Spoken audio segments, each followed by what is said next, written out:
یہ خبر پہنچی ہے حضرت حسین کو، آپ سے بیعت کریں گے؟ حضرت حسین نے اپنے بھائی، چچا داد بھائی مسلم بن عقیل کو بھیجا، ان کے ہاتھ پر 10-12 ہزار کوفیوں نے بیعت کر دی حضرت حسین کے لیے، اور ان کے خطوط کے جو ہے وہ تو پورے کے پورے تھیلے تھے حضرت حسین کے پاس۔ اس سے پھر حضرت حسین نے سفر کیا۔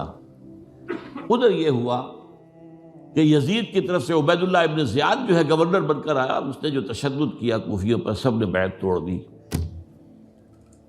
اور حضرت مسلم بن عقیل جو ہے ان کو شہید کر دیا۔ یہ خبر پہنچی ہے حضرت حسین کو، آپ ابھی درمیان میں تھے سفر کے، آپ نے مناسب سمجھا کہ میں واپس لوٹ جاؤں، لیکن حضرت مسلم بن عقیل کے بیٹے کھڑے ہو گئے کہ اب ہم قصاص لیے، ہمارا باپ شہید کیا گیا، قصاص لیے بغیر تو نہیں جائیں گے۔ اور یہ مروت کے خلاف تھا حضرت حسین کی کہ وہ ان کو چھوڑ دیتے۔ یہ وجہ ہے کہ وہ حادثہ پیش آیا، اور